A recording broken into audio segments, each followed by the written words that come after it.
And with that, welcome to America's Heroes Group. This time with our roundtable, historically speaking, with Kirkland Burke. Now, Kirkland Burke's been on our show before, and you're going to hear some interesting things today on this topic.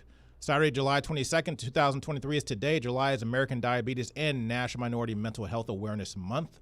Our host is Kelley. I'm Sean Clem, the co-host, Army National Guard veteran. Our executive producer is Glenda Smith. Our digital media producer is Ivan Ortega of Scouts Honor Productions. And we have a partner with us today that, once again, Kirkland Burke. He's a U.S. Navy veteran and military historian.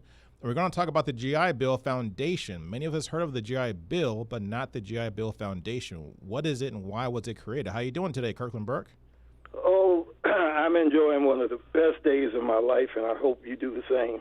Thank you. Thank you for that. And I hope you have your success. Hope you have some success on that best day of your life. That's a tall order if you had a lot of good days in your past. Okay. So tell us, what is... Where do we start? The GI Bill. What is it? What is the GI Bill Foundation? Okay. It actually was, the official name of it is the Servicemen's Readjustment Act of 1944. That was the original GI Bill. And the initials GI stand for government issue. And that also became the slang term that especially the British and the French used for American troops during World War II. In as you know, World War I, they were referred to as doughboys, and World War II, it was the GI. And supposedly the doughboy came from the fact that the buttons on the big brown coats they wore resembled dough that the French made bread from, and that's supposedly where that came from. So where's the GI? I was surprised that the French and the British came up with the GI government issue. Well, GI was because everything was stamped GI, meaning government issue. So they kept seeing GI stamped on everything. So they just, you were either a Yank or a GI. But the Servicemen's Act, Franklin Delano Roosevelt, President Roosevelt, they were pretty sure that America would win the war once the invasion took place. But they also were aware of the problems that came about after World War I. Remember when the soldiers were promised bonuses that never came, and it led to the bonus wars, and eventually they had to use the troops under the command of General Douglas MacArthur to break up the camps that they had, sort of like the old freedom camps and everything. And they didn't want that to happen after World War II. So they came up with the Servicemen's Readjustment Act of 1944.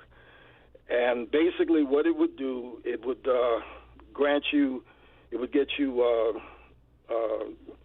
mortgage. The government would guarantee a home mortgage for you where you didn't have to make a down payment. It also would cover your tuition in colleges and universities as well as trade schools. And this was transformative in terms of the United States. It's arguably probably the most significant piece of legislation of the 20th century because it completely changed what America was. And that led to the creation of the so-called American dream. Prior to World War II, there was no American dream. People just wanted to come to America, for freedom and all that, but that whole concept of ownership of a home and everything, that came about after World War II because we were basically an agricultural society prior to that. Most people lived on the farm. And just like the saying and a song after World War I, there was a song that came out, how are you going to keep them down on the farm after they've seen Paris? In other words, once that soldier has been to Paris and experienced that kind of party life, it's going to be hard to make him go back and plow a field. A lot of soldiers didn't come back from France. Right. Now, what happened was the Depression hit. And so that killed off a lot of the progress that would have been made in between the two wars. Leading up to World War II, when you look at a lot of documentaries and stuff, they kind of give you the impression America didn't turn into a wartime economy until after Pearl Harbor was bombed, and that's not true. Truman had already met with captains of industry, and they were already getting them to manufacture war materials that they needed, and a lot of them went over to England on the Lend-Lease policy. One of the most reluctant was Ford, Henry Ford. As you know, he was fiercely anti-Semitic, and he didn't really want any part of it. And Roosevelt kind of basically put it to him that when the war comes, and it will come, at the end of it, basically you don't want to be said that you weren't on board. And a lot of the Ford trucks were actually sent over to help the Russians. Because most of the military in Europe at that time was still cavalry. Even the German army, which everybody said, oh, they were the most powerful army at that time, was not heavily mechanized. Everybody still rode horses. They were still riding around on horses. Yeah. And so we've got the GI Bill. And now what this did, and it lasted from around 1944 to 1949. Nearly, you got 9 million veterans received close to $4 billion from the bill's unemployment compensation program. Now, the education and training provisions existed only up until 1956, but they kept offering the insured loans for homes and everything up to 1962. Now, remember, we're in the Cold War. What happened in 62? The Cuban Missile Crisis, which now made them realize this peace that we think we got may not really be as what we think it is. So there was the Readjustment Benefits Act was passed in 1966, which was kind of retroactive. Now it covered veterans who served whether in peacetime or in war, during time of war. And that's it's something that how it transformed the United States was people now who never would have owned a home, never would have dreamed of owning a home, never would have gone to college or trade school, now could go. And what happened in that led to the creation of the suburbs getting bigger and bigger like they did, which created, then Eisenhower pushed through the interstate highway system so that people in those suburbs could get back into the city to work. A ripple effect of that is the interstate highway system created a lot of segregation in the cities that it went through.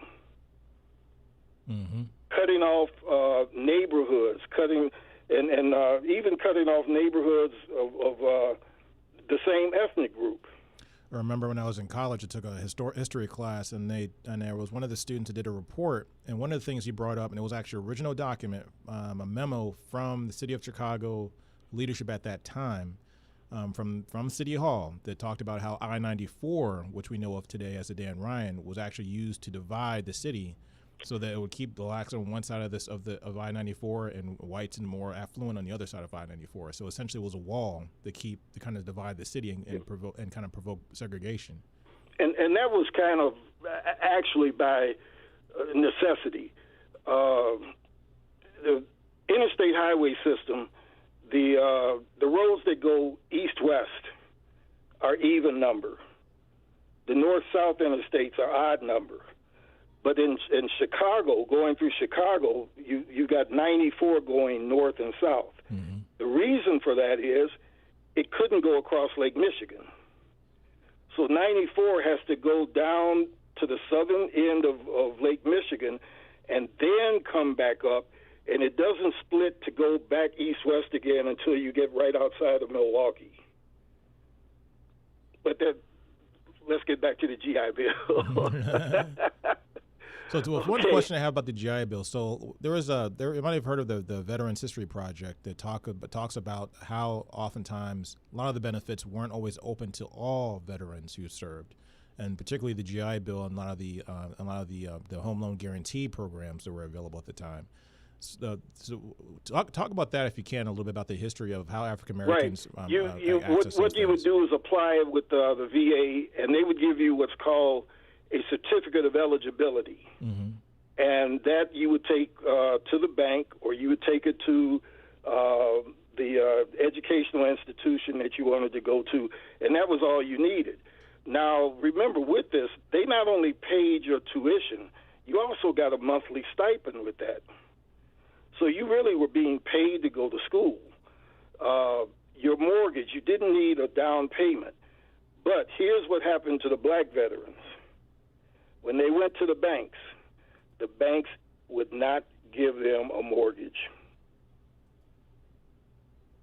So while white people were moving, they were getting mobility out of the slum areas they were in, and now getting that as they came back and got married, you had the baby boom. They were able to go get those little homes that you see in the suburbs that kind of ring Cook County.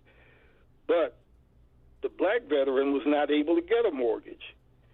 And that's what led to the contract buying that was prevalent among in the black community all the way into the 1970s, where you didn't have a mortgage, you bought on contract, which basically you were paying monthly to stay in that house, and if you missed one payment, they could evict you. So kind of like the predecessor to rent to own. So the Aronson's version of buying a house back in the day.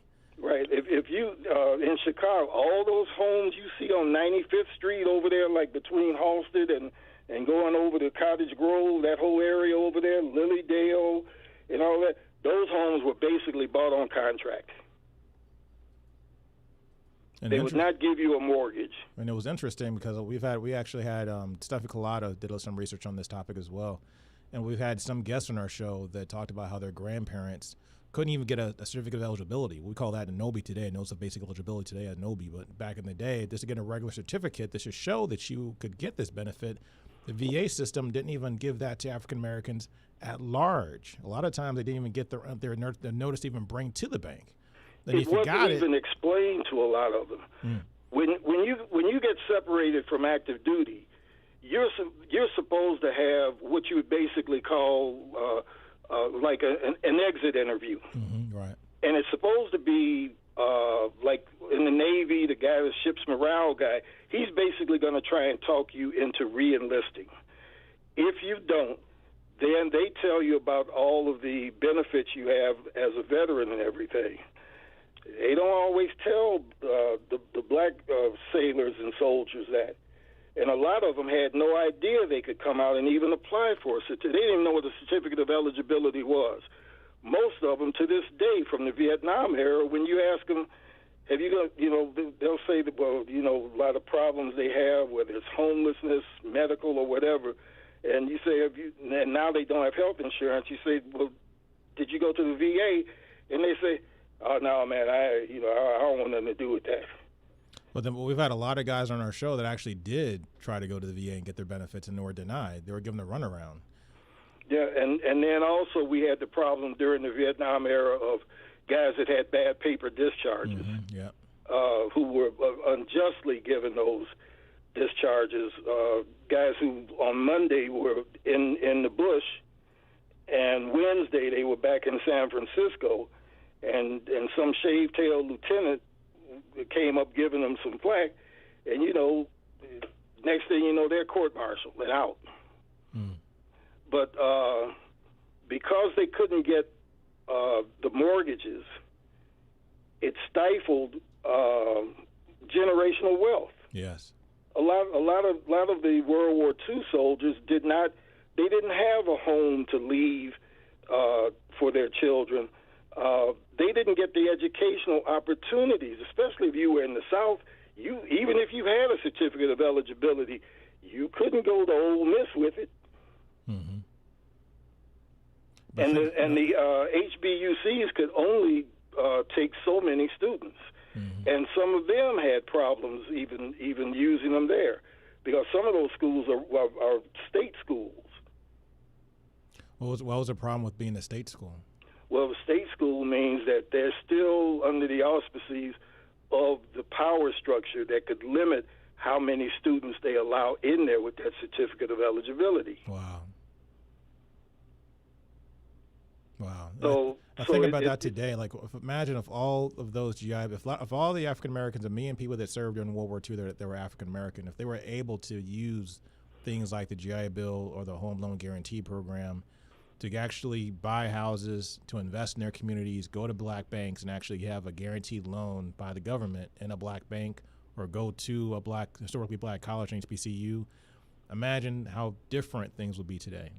Right, and then you had guys who, if you were a demolitions expert, and then you came out, you're in your state, and they say maybe you need some kind of state certificate or certification to handle explosives or whatever in that state, but you've got to go to one of their institutions to get it. Well, they don't allow black people to go to that. Mm-hmm. So what you were trained for, you now can't do in civilian life. Yep. And that led. That also was a factor of, and I guess it would be the second part of what they call the Great Migration, which I call the Great Escape, was World War II veterans leaving the South, coming north for better opportunities that they were shut out of in the South.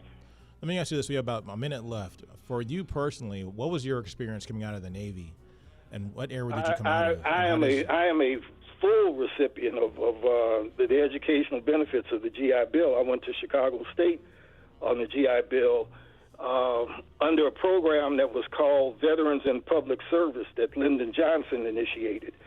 And at that time, 1968, the schools were up for grabs. He felt there should be more men teachers in the school.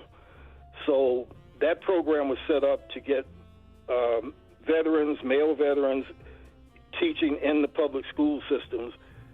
Unfortunately, as you know, he didn't run for re-election. Looks like we're running out of time. And Nixon killed the program. Mr. Burke, I got to cut you off in there right there because we just ran out of time. So thanks for being on the show. We have a lot of stuff to talk about. I want to get more into your personal story next time you come back. Let's jump off at that point right there. But thanks for coming on our show. It was great to have you. Always got some great information for us, a history lesson today on U.S. America's Heroes Group. So thanks for your time. Oh, you're welcome. Thank you for having me. This is Sean Claiborne with America's Heroes Group, Kirkland Burke, USA Navy veteran, military historian, and more to talk about later. We'll see you in a little bit.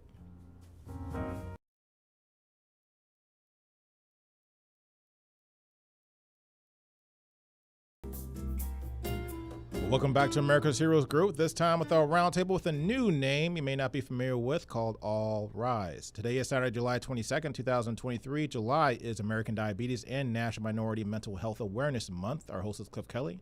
I'm Sean Claiborne, the co-host. I'm an Army National Guard veteran. Our executive producer is Glenda Smith. Our digital media producer is Ivan Ortega of Scouts Honor Productions. And we have our panelist with us, Mr. Christopher Deutsch. He's the Director of Communication for All Rise, formerly known as the National Association of the NADCP, which is National Association of Drug Court Professionals. It was founded in 1994.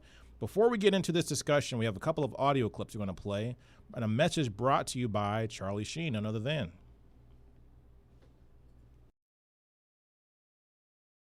All rise. We've all heard these words before. They are meant to instill awe and respect. But what if all rise meant even more? What if all rise was a promise?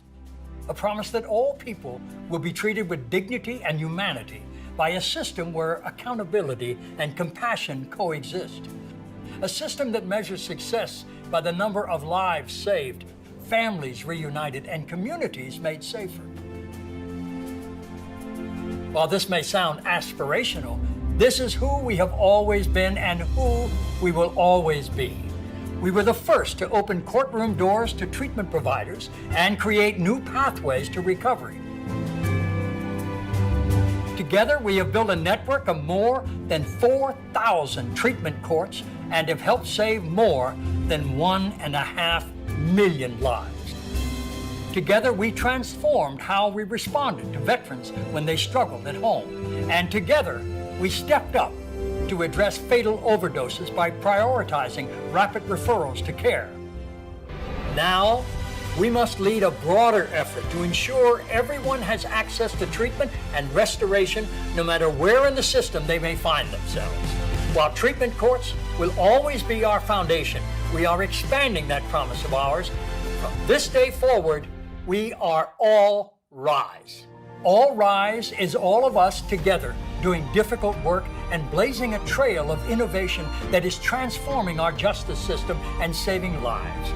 Because we know when our courtrooms become places of hope and healing, when our roads become safer, when a veteran finds serenity at home, when a child gets their parent back, and when one person rises out of addiction and finds recovery, we all rise.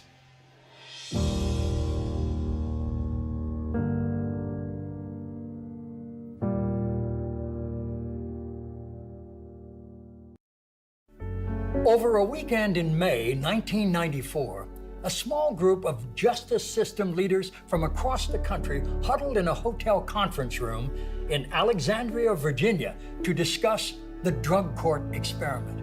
After 2 long days and nights, they created the National Association of Drug Court Professionals with a mission to lead a promising and radical new approach to justice.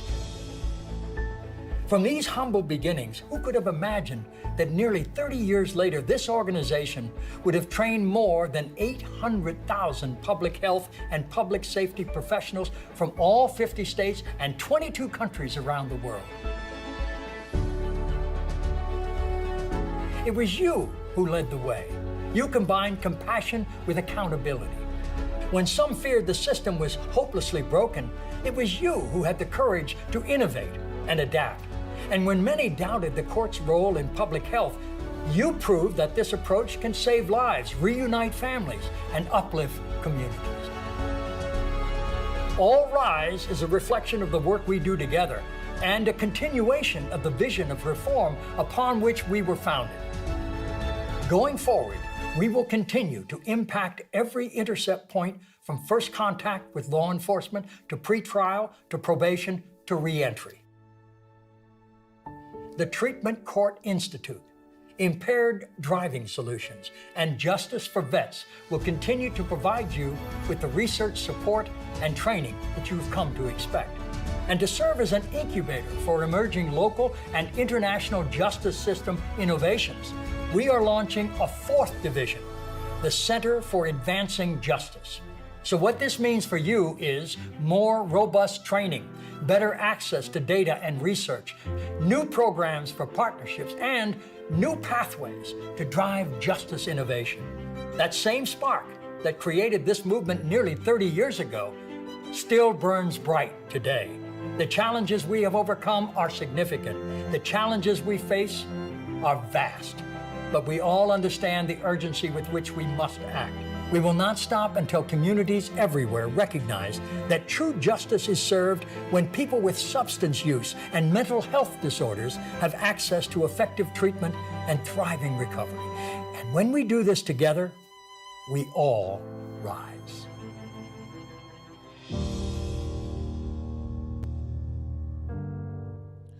And so you heard, Charlie Sheen playing a great acting role, being his father, Martin Sheen.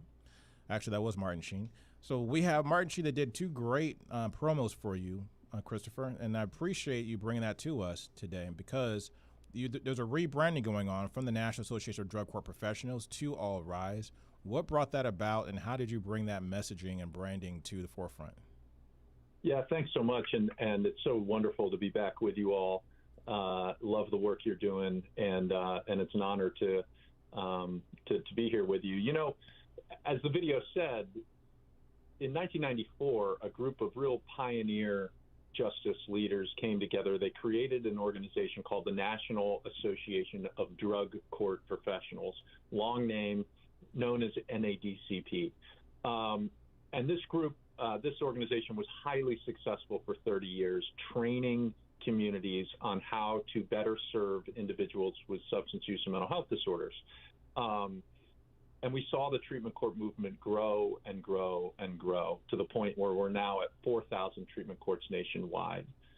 But a few years ago, we started to look a little more broad, and we thought, you know, boy, we know treatment courts work, and we know this idea of combining public health with public safety as a response to substance use and mental health disorders works. What if we were doing this beyond treatment courts?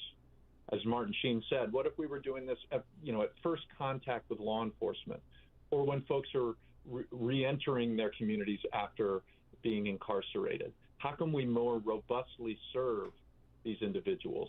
And it really led to a discussion around who we are and who we want to be. And during that time and talking with stakeholders, it really became clear that we were meant to be more. And this idea of all rise started to take shape. We're all familiar with those words, as Martin said. They begin every court session, and they conjure up a lot of emotions for people, understandably so. We really want to change the way what those words mean. We want all rise to really be a call for treating people with humanity, treating people with compassion, equipping them with the tools they need. And so our board of directors had the vision to start this process. We went through a long and lengthy process of talking with folks and considering names, and ultimately we landed on All Rise, and we were able to launch it just about a month ago, right before our big national conference in Houston.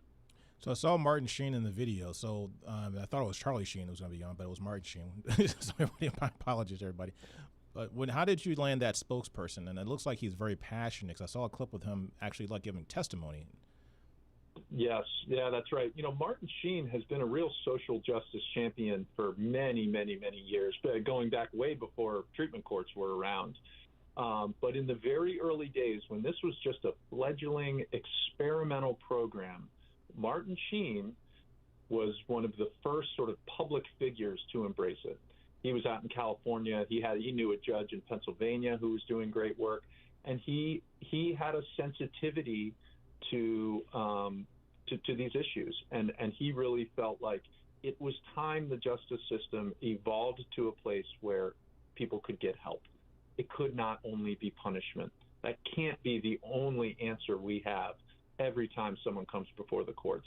And so he's been a champion for a long time. He's done a lot of work with NADCP. And when we thought about how we wanted to announce this change, there was no other person who we felt like could help carry this message. And we're so fortunate to have him as a champion of ours. And fortunately, he agreed and did a wonderful job with the video. Excellent job. And he has a great voice, too, which really resonates Absolutely. with that message. So one thing that you touched on, which I think we've talked about a few times before, but I think it's really important to drive home, is the fact that the drug treatment courts actually have been more effective than the traditional path of just dishing out punishment, of just dishing out sentences and having people come back again, with the recidivism that comes back with not treating that root cause of the problem. Can you speak to that a little bit and talk about some of the success that All Rise has had with trying to treat the problem? Yeah, I mean, in some ways, when you say it like that, it makes so much sense, right? Why not treat the problem? But for a long time, our response to these issues has been punishment. We're going to try to incarcerate our way out of the addiction epidemic. People come before the courts, we sentence them, they go to probation or they're incarcerated for a period of time. They get out, they reoffend, they're right back before the courts. Drug courts and ultimately treatment courts were really an attempt to stop that revolving door, where folks said, wait a minute, we're doing the same thing over and over again. It's not working. Our prisons are overflowing. It's costing taxpayers millions and millions of dollars. We have to do something different. And the first big innovation that they did was they brought treatment providers into the courtroom to be part of the team, where you can say, okay, what is this individual's clinical issue? What are they dealing with? How can we connect them to treatment? It's still a court. We're going to hold them accountable, but we're going to hold them accountable to going to treatment and engaging in treatment. Do they need housing? Let's work on that. Do they need a job? Let's work on that. Because a lot of these folks, frankly, we know how devastating drug addiction can be, mental health disorders.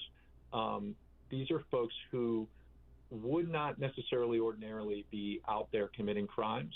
These are folks who need help.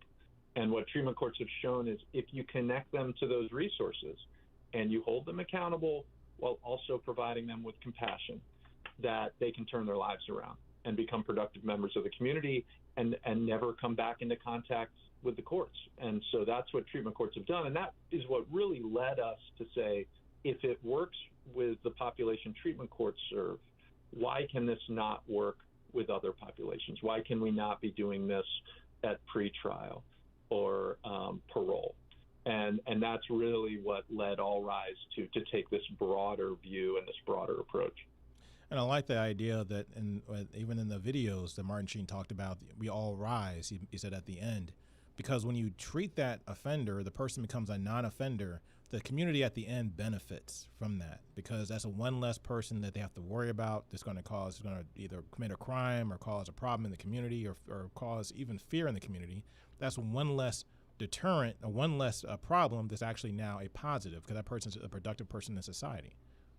That's totally correct, and I'll take it one step further. Think about their children. Think about that generational cycle of addiction that gets handed down. We've all seen it. Most of us have that in our families in some place, right? Breaking that cycle so that these kids get their mom back, get their dad back, and grow up in a stable environment so that they don't repeat the behavior of their parents or of their grandparents. And so it really is that concept of we all benefit, we all rise when we take this type of approach. And the communities that have really embraced treatment courts and other interventions are seeing that. Obviously, there's a lot of work to be done. Obviously, we need folks to be able to access treatment and other services long before they ever have to have contact with the justice system. But that doesn't mean the justice system doesn't have a role to play. And our vision is for a justice system that is equipped and ready and enthusiastic about responding to these issues in a way that's going to set people on a path to recovery, as opposed to, locking them away only to see them reoffend. So your organization started in 1994, and it's grown for something else, as almost like, I guess, correct me if I'm wrong, but a small, almost like experimental kind of project to a mainstream actual program that has the Treatment Court Institute, the Impaired Driving Solutions, Justice for Vets, the Center of Advancing Justice, 800,000 public health and public safety professionals that have been trained through you guys.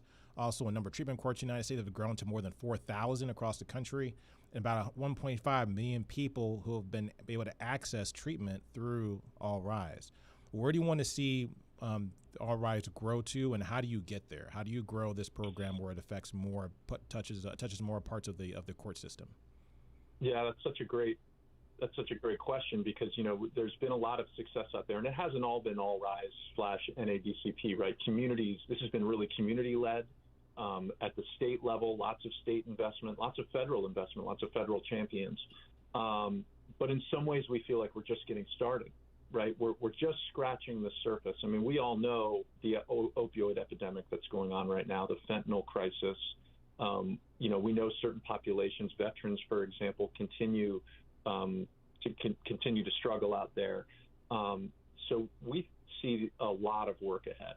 And I keep returning to this idea of these intercept points, right?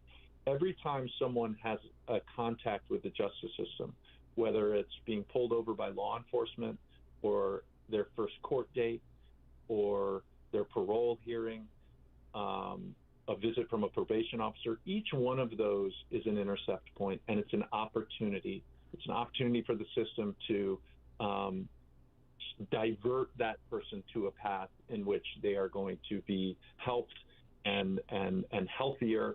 So we really see, we'll continue to train treatment courts and expand treatment courts, but treatment courts are only serving a small fraction of the population that need help.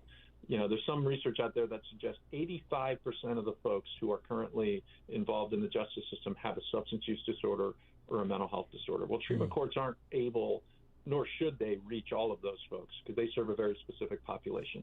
So let's look at the entire justice system and create these intercept points all along the way where folks can get diverted to treatment.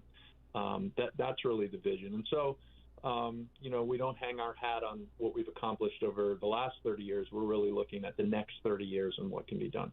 So to be clear, so the idea is you're not necessarily being able to solve all of the drug and mental health problems in the prison court system today, but being able to start being more proactive to keep more people from joining that population.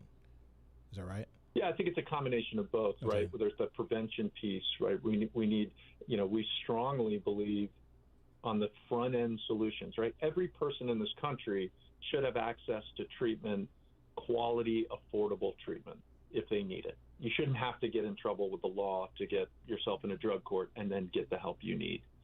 We need these front end solutions. But for the folks who are in the system, we also need to be ensuring they get connected to help. That means people who are currently incarcerated and may never get out, who need medication for mental health or for substance use disorder, they get it, right? We need to go into our prisons and make sure folks are getting the help that they need, whether or not they're going to be up for parole in a few years, right? They're human beings. They get treated with dignity. That's the bottom line. So it's really looking comprehensively at the entire justice system and where are all the places that we can build in these responses that are going to lean more on a therapeutic response, on treatment, on restoration. There's a lot of leverage that the courts have to bring resources together. That hasn't always been utilized, but we see a real opportunity there. So back again to my previous question, how do you grow? How do you get to that point where you take the 1.5 million and turn it to 3 million or turn it to 9 million and so on? Mm-hmm. Yeah, I think conversations like this that reach people, it starts with communities, starts with folks who say enough is enough. I'm tired of seeing this in my community. I want things to change, right? Whether that happens at the ballot box or at the local or county level, I think folks are ready for a new approach, and so it's reaching out to folks, it's communicating about these issues, and really letting people know that this is possible. I think what treatment courts did that was so monumental is it showed that the justice system can be a force for good. I think for a long time, and perhaps rightfully so in some case, we've grown to look at the justice system as somewhat broken, as a place where of inequity and a place where people are punished and discarded. Treatment courts showed, well, that doesn't always have to be the case. The justice system can be a force for positive change. And I think we're still pushing that message and kind of getting folks to understand that. And then once they do, it's a matter of, okay, well, what can our community be doing? It's asking the questions. How are we best serving our veterans when they come into contact with the justice system? How best are we responding to impaired driving, which, doesn't get a lot of attention, but is still killing, 10, 15,000 people a year. So I think it starts with these conversations. It starts with folks who are willing to open their heart and mind to a new approach. And from there, it's organizations like ours that say, well, we'll come in and we'll train. We'll help build these programs in your communities so that this more robust response, this vision of all rise, can actually be implemented.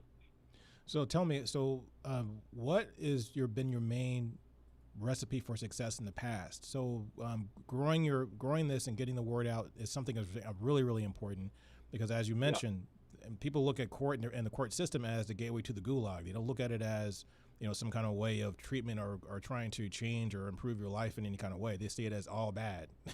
There's nothing good could come out of this if I'm getting arrested and put into a cage. So, but being able to see that as an opportunity for people that have hit rock bottom to get your life turned around and actually be held accountable, how have you had success in that process? Well, a lot of it starts with folks with lived experience. We work a lot with treatment court alumni, and 1.5 million people have gone through a treatment court. There's a lot of alumni out there. And these are incredible folks many of whom go back to work in treatment, some of whom go back to work in treatment court. In fact, just last 2 weeks ago when we were in Houston for our conference, I was with a young woman who had an addiction, arrested, facing multiple felony accounts, 10, 15 years in prison, goes to a treatment court, graduates, decides, my public defender helped save my life by getting me in this program. I want to do that. So she goes to college, graduates, goes to law school, graduates, gets a law degree, and is now the public defender in that same treatment court. Wow. It's stories like that these transformational stories where you say, well, is her community better off with her sitting in a jail cell for 10 to 15 years? Or if during that same time, she can be connected to treatment, turn her life around, and now be a barred lawyer working to advance criminal justice reform, which would you choose? And I think 100 people out of 100 would say that second option is the better option. So it's telling these stories and really helping people understand how possible this is. It can feel so impossible. And we all know, we've been reading these stories about the justice system for so long, about drug addiction. A lot of times media is going to focus on sort of these negative aspects, and I totally understand that. What we want people to understand is recovery is possible. It is possible for anyone, but it requires investment, requires treatment, it requires collaboration. It requires leaders in the community to stand up and be willing to roll up their sleeves and get involved. And that's happening. It's happening all over the country. And we're just here to accelerate it. And the thing is that which is the kicker to boot, is the fact that the treatment courts are much more cost effective than the traditional court system. So we talk about investment, but we're actually putting in less capital into this process that you're talking about and getting much better results. So we're not even doing something that's like an apples to apples comparison where you're getting the same kind of results versus the same kind of results, but you're spending less money.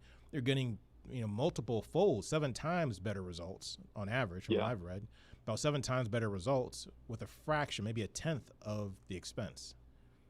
Yeah, I mean, a lot of people come to support this approach in different ways, right? For some, it tugs at the heartstrings. For some, it tugs at the purse strings. That's okay. For my more fiscally minded friends, yes, this treatment courts and treatment in general are going to return. Treatment courts have been shown to return up to $27 for every $1 invested. Because you think about it, you're taking an individual who before was maybe going to be housed by the state for 10 to 15 years, right? That's costly to taxpayers. And instead, they're going to go out and get a job and pay taxes for the rest of their life. And by the way, their children who maybe were at risk before are going to grow up productive members of the community as well. So you start to see these cost savings. There was a study out of Georgia several years ago. Georgia made a major investment in treatment courts, and then a few years later, they started closing prisons. Wow. They closed 4 prisons. And when you think about the cost of closing a prison, the cost savings that comes with that, you really start to understand that it's these, there may be some upfront investment, you will get that return. And I think that appeals to a lot of people as well. That is pretty much, I think, if there is no better explanation or no better way to get you on board with All Rise, and also a better way to get you the idea, get out of the idea, the old mentality of repeating the same thing and trying to get a different result. We call that insanity, right? Instead of punishing people, let's treat the problem. This is America's Heroes Group. Yeah. We have All Rise with us today. Christopher Deutsch, Director of Communications of For All Rise. Thank you for your time. Hey, thanks so much. Keep having these conversations. You all are doing such great work. Thank you. You too. We got to have you back also. We'll be right back. Stay tuned.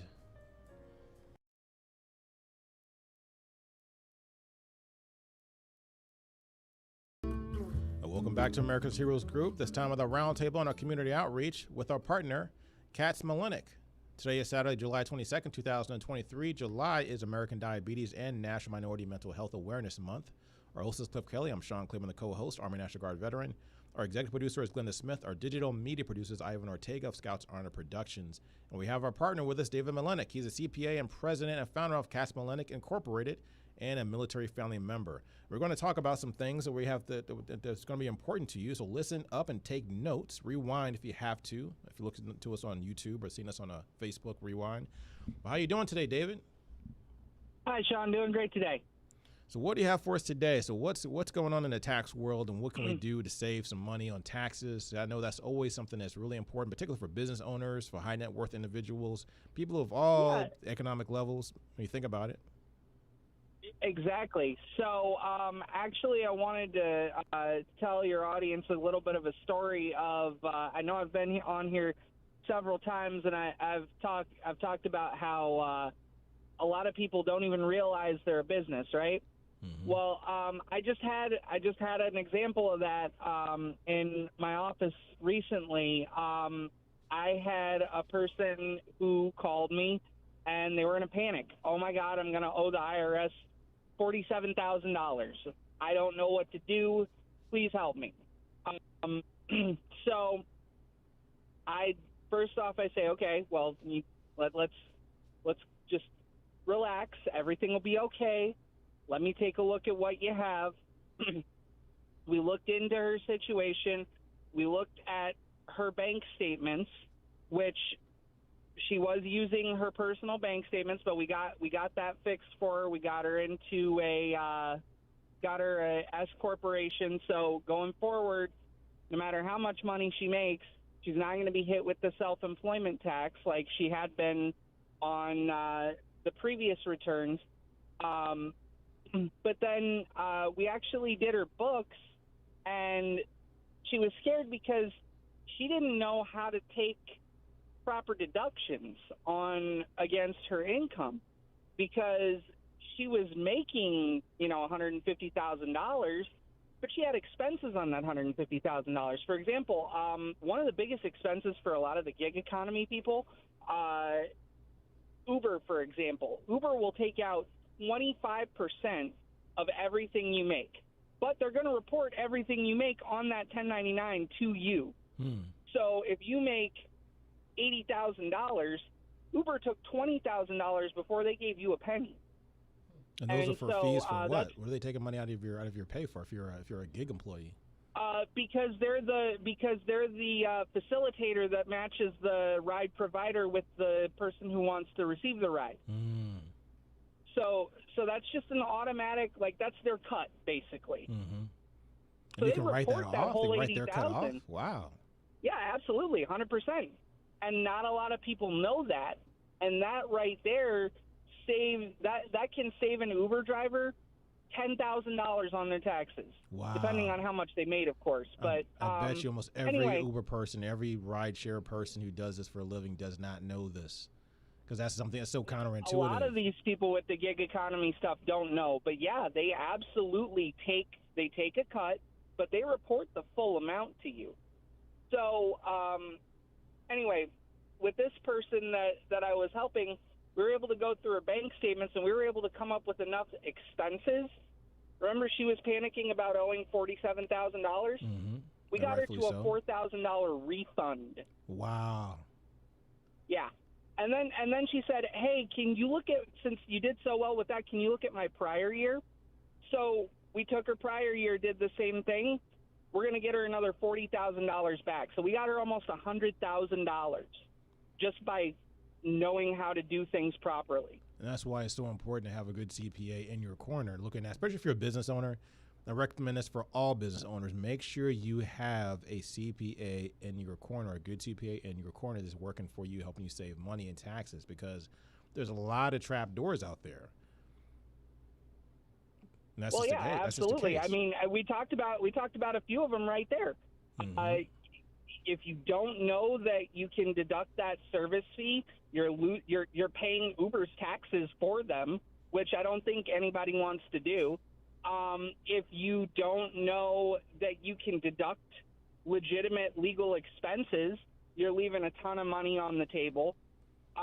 Because one of the things that helped that person that I was talking about in particular is that she had a few kids, and because of the expenses we were able to take her, even though she had a $150,000 income, we were able to take her and get her an earned income credit and a refundable child tax credit. That was part of what she got as a refund, was that we were able to lower it to the point where she got an earned income credit and a refundable child tax credit. A lot of small businesses, let me interrupt this for 1 second. A lot of small businesses get confused when you talk about LLC versus S Corp versus C Corp. and then when it comes to taxes. So when a person goes and gets their business established or get their business registered with the state that they live in, when does that come into play? When do they declare that they're a C Corp, S Corp, and so on? So that's a great question, actually. So LLC and corporation are actually legal statuses. Those are the types of entities that you can file with the Secretary of State in most cases.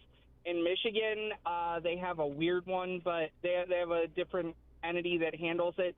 But most states, it's going to be the Secretary of State that is going to allow you to file articles of incorporation or articles of organization, and that forms a corporation or an LLC, depending on which one you choose.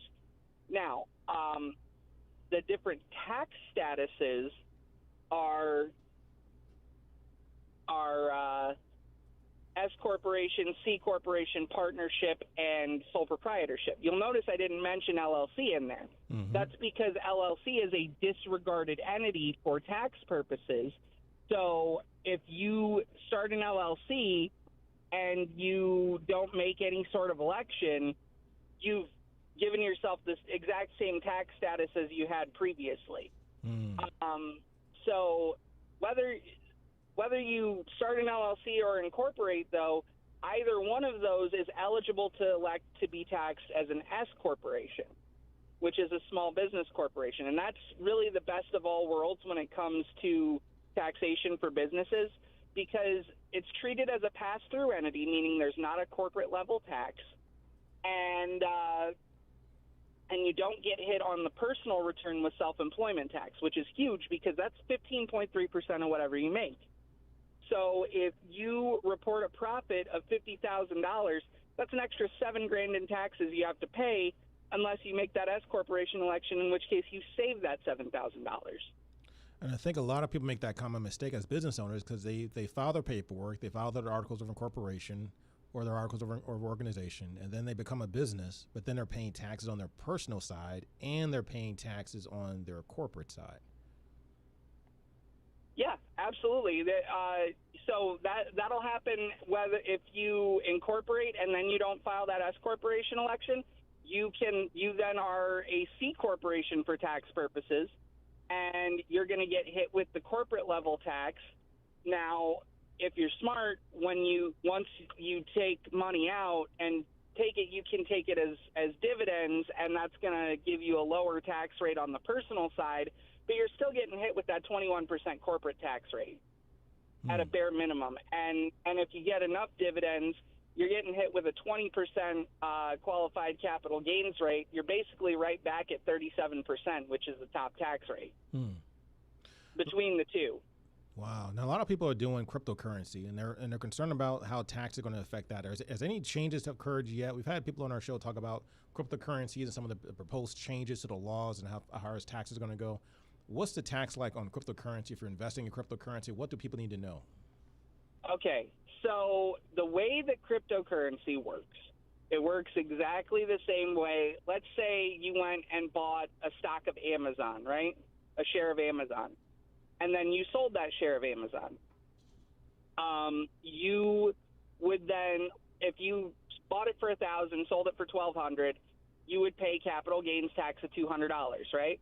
Mm-hmm. But there's a thing that's happening out there that I can provide an analogous example.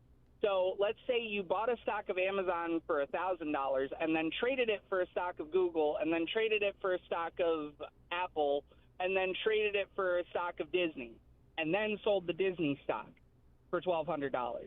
You'd still have a capital gain of $200, but all of those intermediaries, you wouldn't pay taxes on the intermediaries, if that makes sense. Mm-hmm. So the reason I went through that is because a lot of people, what I've seen and heard is happening is, like, they'll buy into Bitcoin, and then they'll take their Bitcoin and buy some Ethereum with it, and then they'll take their Ethereum and buy Dogecoin with it. You get what I'm saying? Mm-hmm. So is that similar to the wash sale rule? Is that what that is?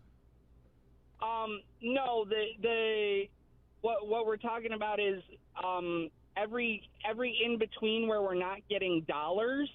There's no taxes. Oh, I see. Because you're exchanging. There's no taxes in there at all. Okay. It's only you put dollars in, you get dollars out. When you get dollars out, that's when you pay the taxes. But you have to track how many dollars you put in order to save yourself capital gains tax. Because if you don't remember that you put $1,000 in and you sell your Ethereum or whatever for $1,200, you have to pay capital gains tax on $1,200 at that point. So the key thing and the very important thing is that you're tracking how much money how much U.S. dollars you've invested in whatever currency that you have. Wow. And then when people go in and are making purchases, because now they have these Bitcoin ATMs nowadays, they have all these different things.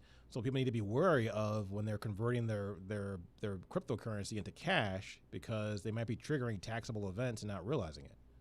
They are triggering taxable events. If you take and you sell any sort of cryptocurrency and you convert it to U.S. dollars, you have at that point created a taxable event, because it's viewed as an asset by the IRS.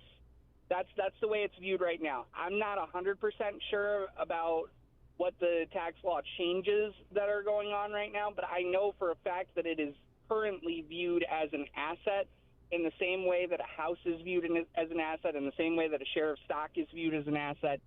And so it's taxed in the same manner, which means that if you're switching between cryptocurrencies, that doesn't really matter. You still got to keep track of how much U.S. dollars you spent on it, though.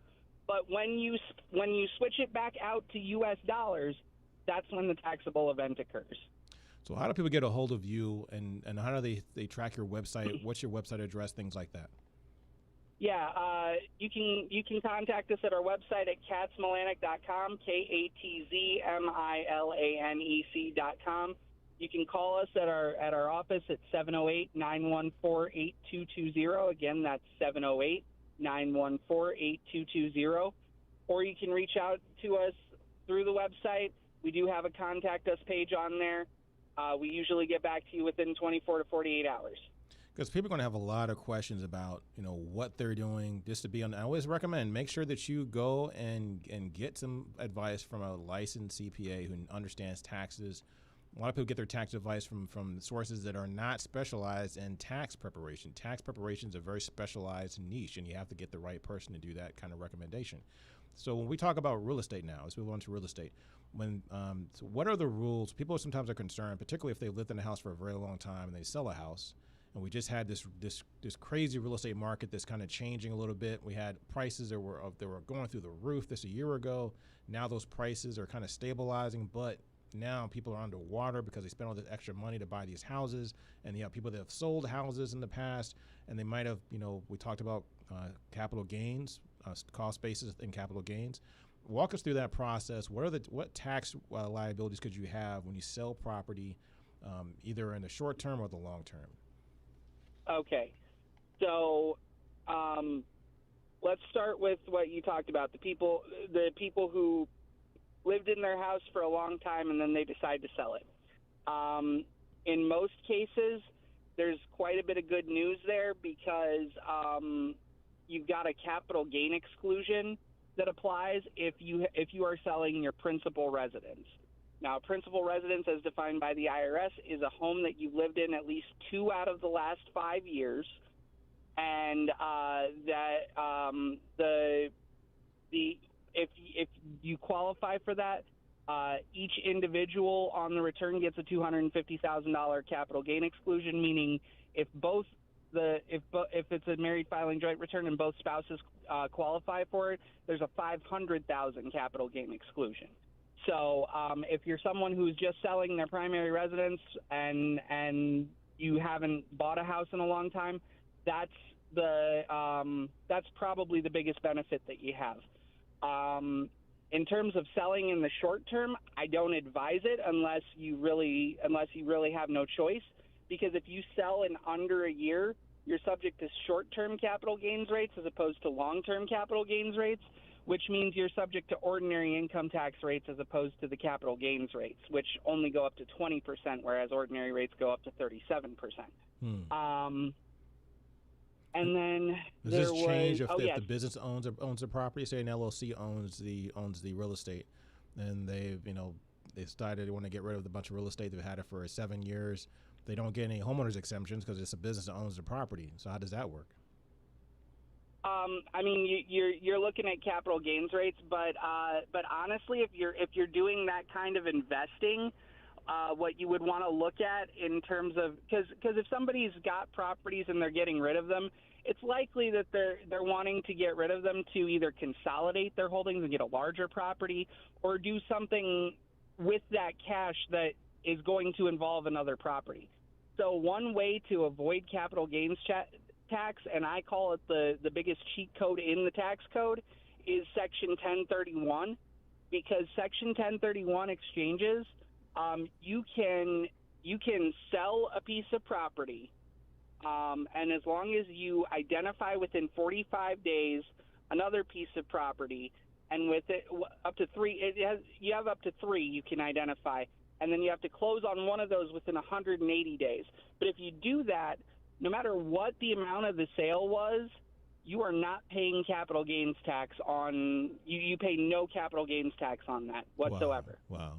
Just so people understand, so we're talking about capital gains, so just people that can level the playing field, people that may not have heard that term before. Capital gains essentially is the tax you owe on the above what you paid for a property or for an asset. So if you paid $100 for an asset and you sold it for $120, the $20 is your capital gain. That's the money that you made above and beyond what you actually purchased with that property, or purchased with that with your funds. Now, correct me if I'm wrong. No, that's 100% correct. And that's why 1031 is so advantageous, because you could buy a property for $50,000, sell it for $500,000. As long as you get that $500,000 invested into a new property, you do not pay capital gains tax.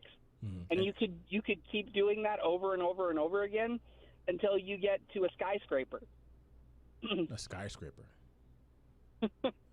Yeah, so a skyscraper. Well, I always say something like the Trump Tower or the big building, the big triangle building out by the lake. Because it's hard to 1031 the Trump Tower. Is that gonna be a problem for Donald Trump?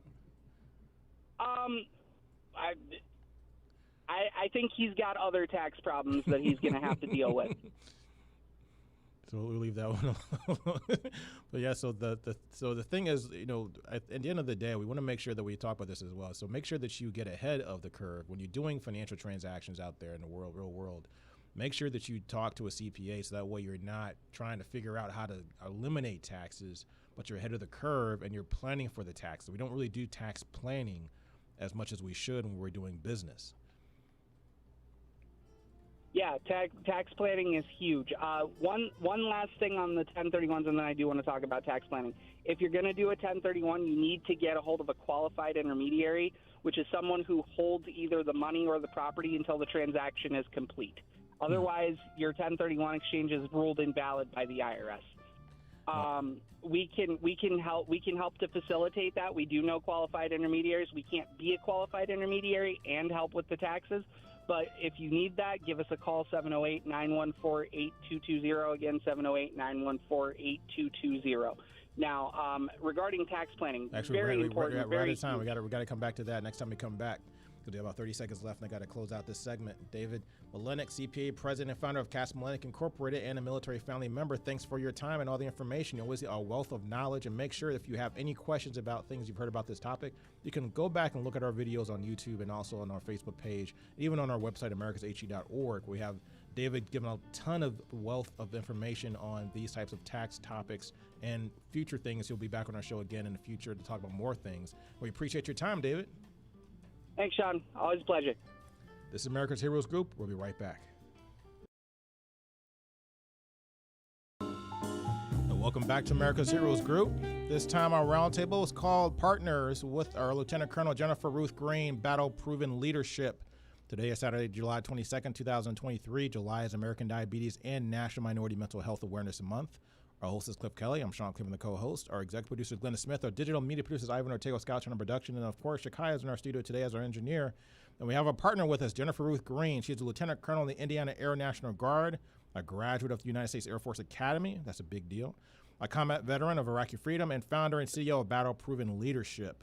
And we're going to talk about leadership and also about team culture. We talked about this in our last time we had her on our show. We're going to finish that conversation about the culture. So how are you doing today, Jennifer? Good afternoon. It's an honor to be here, but may I just say it's an honor to wear the uniform beside you and everybody else who gets to wear the uniform too. So it's truly a pleasure, but thank you so much for having me back. Love talking about leadership, and I love that we have the opportunity to talk about culture because it's incredibly important. Sets the tone for everything that we do. I always love having an officer on the show, so I always want to call you ma'am whenever I see you. Still just my military bearings still haven't left me, I guess. Absolutely. So tell us. Thank you again for having us. My pleasure. So tell us about how does leadership rise and fall? So that's something that you kind of wrote down about as a topic, as a talking point. I was curious about that, the rise and fall of leadership. What is that all about? That's an interesting concept. I believe that everything rises and falls on leadership, but as far as leaders rising and falling, I think that's a product of the environment that you create, and ultimately if you convey value. If you convey your value to the team, and not to the point where they appreciate you and they're like, oh man, that's a good person, but whether you convey your value through offering something that allows people to thrive.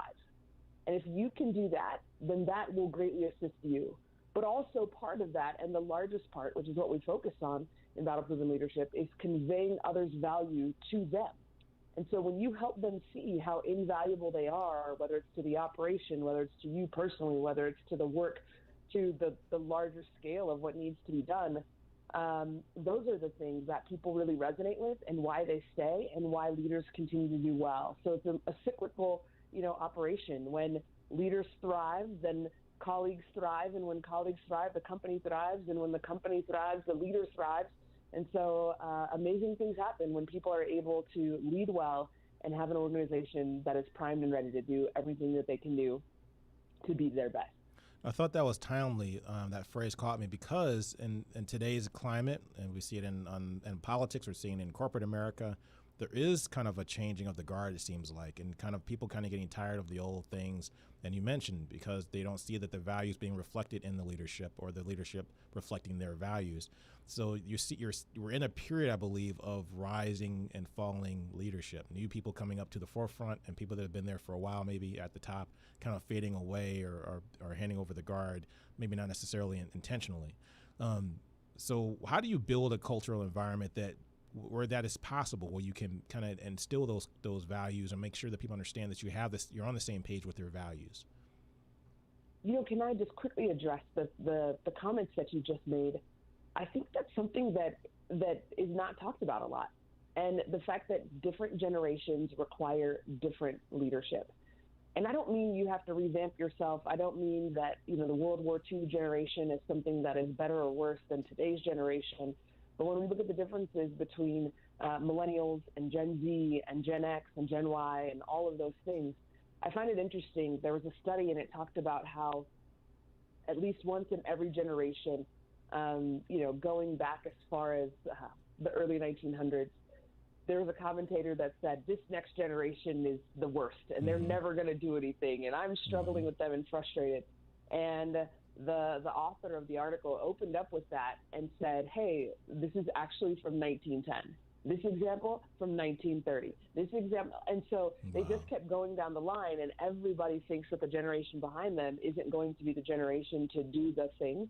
And it has to do with the change of their perception of society, the influence of, the current modern day technology or globalization, whatever it may be at the time, the influence of war in World War II, whatever it is, major events. And so at the end of the day, what I found really interesting was that circumstances can change, people's views on circumstances can change, and that's what causes people to feel like the next generation is not ready to lead. However, what does not change is the fact that people have a need to feel valued. And even the most stoic person who can say, hey, I don't need sympathy, I don't need praise, I don't need gratitude, I don't need any of those things, sure, they might be on the far reaches of a scale, and there are some people who need pats on the back for everything they do. But largely, I would say it's a bell curve, and everybody kind of resides in the middle. And in the middle, you have everybody who reasonably wants to know that their contribution, their 40 hours a week, et cetera, truly does matter in some sort of way.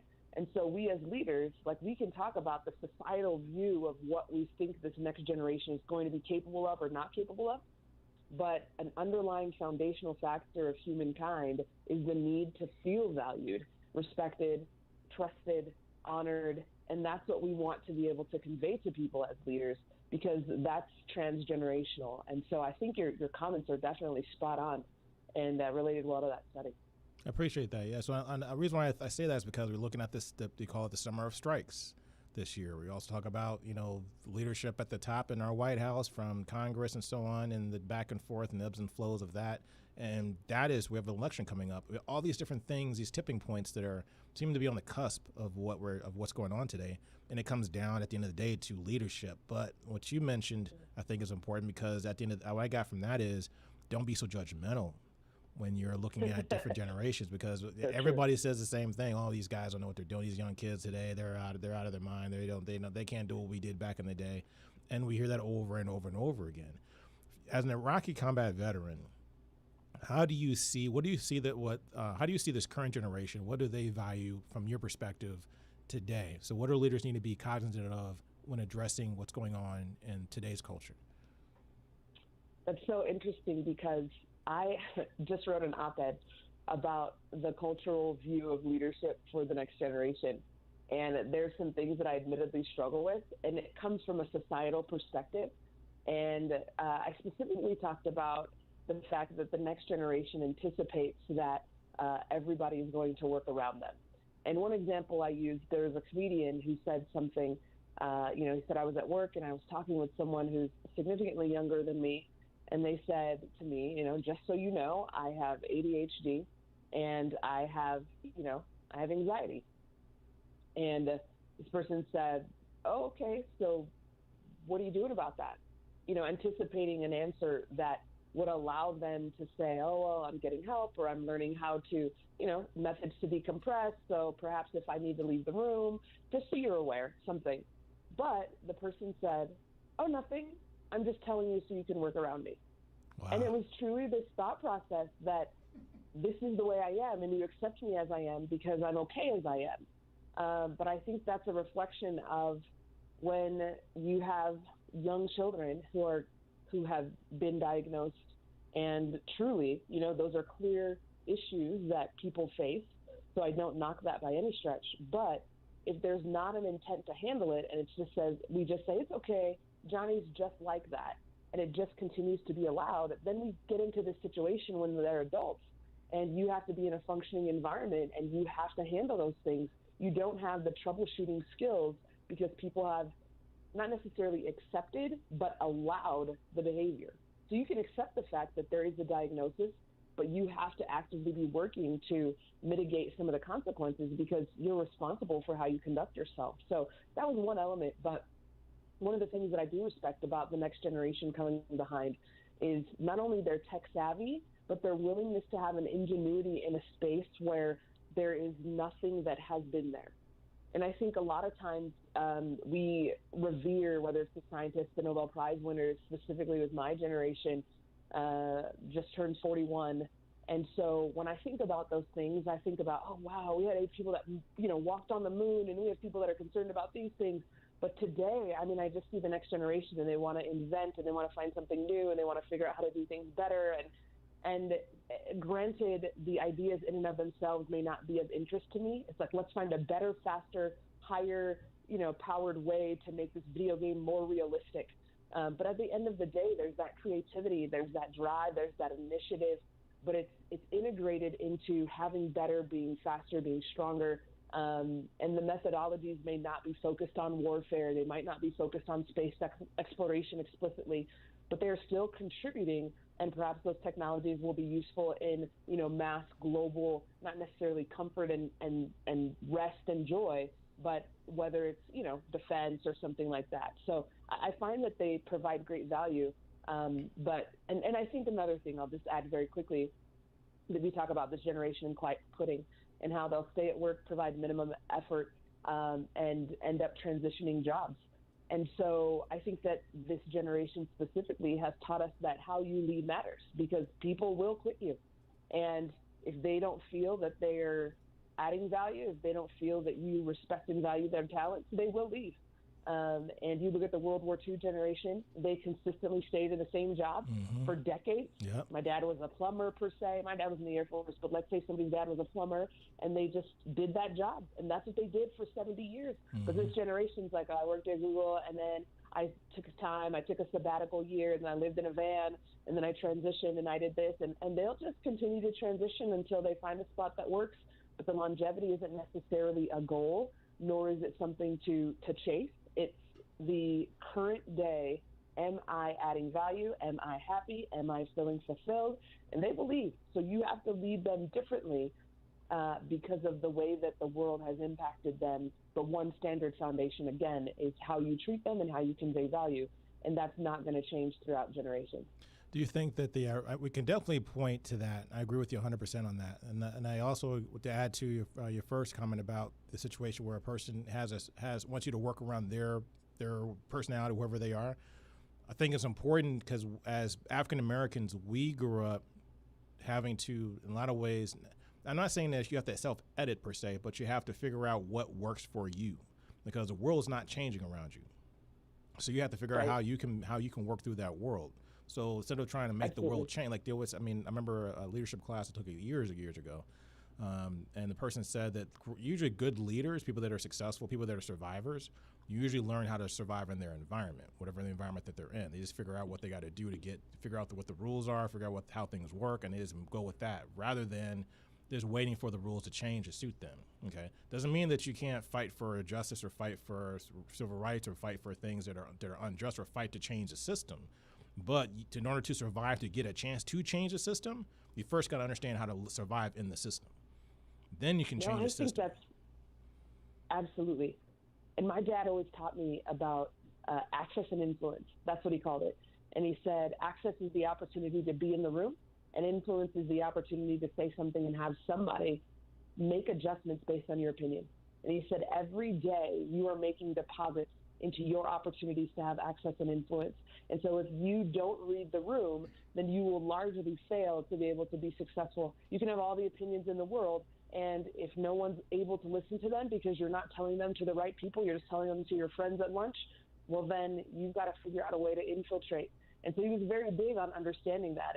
And recently, as a matter of fact, this summer I'm spending time at the Air Force Academy, and it's an honor to be able to help run basic training, but also I'm at the prep school to teach leadership. And so as I think through some of these elements, I came, and as a former military commander, I anticipated coming in and helping to make decisions and helping to, arm people with the opportunities and skills to be able to lead. But the mission here is very different. They are not preparing seniors in college at the Air Force Academy ready to commission as officers, ready to go out and fight our nation's wars. They are providing an introductory option, an opportunity for you to learn how the military works, continue to get some academic training, and be prepared to enter your freshman year at the Air Force Academy. And so when I came in hot. I came in, these are the standards, and you're not leading, and you're not listening to your colleagues, and this is not how And I had a colleague who, a fellow classmate of mine, graduated at the same time as me from the Air Force Academy, and she said, hey, I need you to rein it in. They don't need Lieutenant Colonel Jennifer-Ruth Green, graduated commander. They need a helper to understand how to use your rank for people on the outside who aren't willing to get stuff done. So we need you to write emails, to make sure that we have all the tools we need when people aren't responding. We need you to apply some pressure as a senior officer. That's what we need. And so that redirection was helpful, because here I was infiltrating the inside, and I hadn't read the room. And they're like, hey, we have people for that. This is a training environment, and we're operating just fine. What we need you to do is X, Y, Z. And so I had come in, I had failed to read the room, and thankfully I didn't alienate people. And thankfully my friend came in and said, hey, you're going to lose influence because nobody knows, where you are, and you're coming in hot. And so I was grateful for that gentle correction within the first, 4 or 5 days so that I could aptly do my role. And I'm pleased to say, a couple of days ago, I was asked to come back next summer, which was an honor for me. But had I just continued and not read the room, my access and influence would have diminished greatly to where I wouldn't have any opportunity to be helpful. And so grateful for people that can point those things out. And even though I have the opportunity to teach leadership principles, I still have the opportunity to learn, still have the responsibility to convey data, but also live out leadership principles. And so grateful that I'm not finished, God's not finished with me yet, still learning. Mm-hmm. Another thing you mentioned earlier also too, to go back to that first point about how people are looking for self-fulfillment today, which more so people aren't sticking to that 70-year job or looking for that 70-year career, working in a factory, doing whatever they were doing, attorney, doctor, dentist, whatever, going through a journey or a process where they have to find where they fit in or what most fulfills them. A lot of that, and also the fact that people are saying, you know what, I don't like being in this particular situation. I'm not getting the respect or the pay or the compensation that I think I deserve, so I'm leaving. That is a trend today, in particular with the summer of strikes. So how much, some of that you can point to COVID and say in 2020 when people had to stay home, that you saw a lot of people saying, you know what, do I really like the job that I have? Now that I'm forced to sit at home and think about my life and think about what's going on, maybe I do need to go out there and figure out something else because I'm not getting money from my job because I'm not at work anymore. So I got to figure something else out. And then they decided not to go back to work when people could go back to work. How much do you think our wars in Iraq and Afghanistan have affected and changed the culture and psychology of, or contributed to that idea, that mindset, or maybe has it changed in a different way? That question breeds a lot of thoughts in my mind. And I don't know that the correlation between Iraq and Afghanistan, the war on terror, is directly related to the millennial generation based on the timeline. And that's the generation I think that is willing to just up and leave. And sometimes, when I think about people being willing to quit and leave, sometimes it's absolutely right. But I do think there's the opposite end where people do it without any clarity or expectation of what they have going on next. So they just say, hey, I don't like this, I'm just not doing it. Or this career is not for me, that's fine. But the judgment and the needful assessment that comes as you have, decades of life in work experience allows you to say, hey, well, where can I go that will give me, 6 weeks off of work, 6 figures income or whatever, and allow me to do X, Y, Z. And you're like, well, I'm not happy, so I don't know, but I'm just going to quit today. And there is no long-term plan. And so I think if we talk about the Iraq and Afghanistan war, the thing that I would think that most relates to people in jobs post-COVID has to do with the fact that maybe people in my age range are considering, the impact of war. And war is the ugliest thing I've ever been a part of. There's nothing glamorous about it. There's nothing exciting about it. There's nothing but you understand true camaraderie, and I would imagine that that's the only good thing that comes from it. You stand next to people who are willing to give their life for you and who you are willing to give your life for.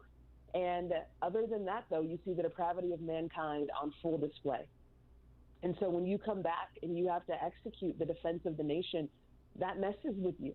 If you think about the people who can openly take someone else's life without regard for it, those people are called sociopaths. And they go to jail or they go to mental health institutions or whatever it may be.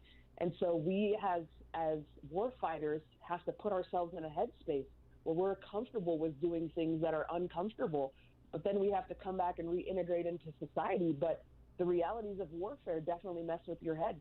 And so when you get those generations who were fighting wars from their 20s to their 40s in a 20-year war, now we have a generation of people who went through COVID and realized that you have to sit with your issues.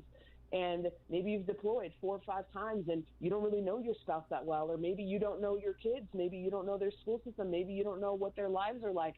And when everybody's cramped together in one small space consistently and the world shuts down, where do you go? What do you do? I think you have to come to terms with, do you like yourself? Do you like your family? Do you like your job? Just like you said. And so I think in that analysis, when people say, I'm not ready to go back to work, or this is a situation where I don't care to be, I think COVID really upended our mental health. And I would argue, when you talked earlier about how we as African Americans have to come in and read the room more specifically because the environments do not continue to change around us, there's a lot more to that mental health equation that I think we have to consider. And so largely, I think, to your question, the war on terror has impacted veterans that are currently in the 40-year age group, but millennials in and of themselves had their own challenges due to the fact that they weren't able to go to school, weren't able to socialize, weren't able to develop some of those key skills that were necessary in the workforce. And so if you didn't want to participate in class, you could throw a hood on, you could turn your camera off, and the standards, naturally had to be, lowered isn't the right word, but adjusted for the at-home. Are you really doing the assignment? Can I check your work? Can I know that you did this or didn't? And so that environment in and of itself was quite difficult for mental health. So I think that COVID definitely impacted our communities, but I also believe that those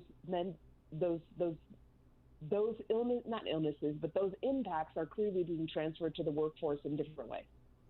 So for veterans out there, particularly, that want to improve their lives, because at the end of the day, that also involves leadership, whether you're leading a platoon or leading a squad or leading yourself. Because my mom used to say, either you're a leader or a follower. You're one or the other. And you're going to be both at some point at many times of your life. But at the end of the day, at your core, are you a leader or are you a follower? You gotta still, if you're a leader, you still gotta follow sometimes. But what are you at your core? Sure. So how do veterans ID and solve problems that they need to get on top of to lead themselves or get out of their ruts where they need to get to a better headspace? I'm a huge advocate for the VA and mental health. And as a matter of fact, I've had the opportunity to spend time with a therapist out in Northwest Indiana at the VA there, and she's absolutely incredible. It is a non-attributional, non-retributional environment, and the things that we experience as veterans are unique. And you cannot discount the fact that what you've been asked to do or what you've done are things that mitigate your ability to function. And the other day I heard a story about a young man who had deployed and been in combat, and naturally a treacherous time with some of the things that he was exposed to and required to do. And he's walking down the hallway. He had his headphones on and was just, listening to some music. And his military commander came up behind him and tapped him on the shoulder. And his natural inclination was to be startled.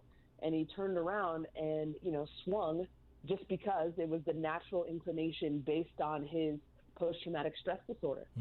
And his commander said, "How dare this airman swing on me?"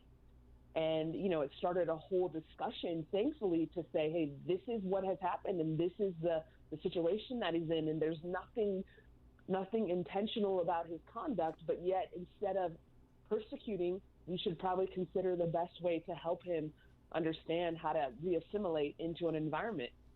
And so it was just the thought of, somebody's going to attack me. How do I defend myself?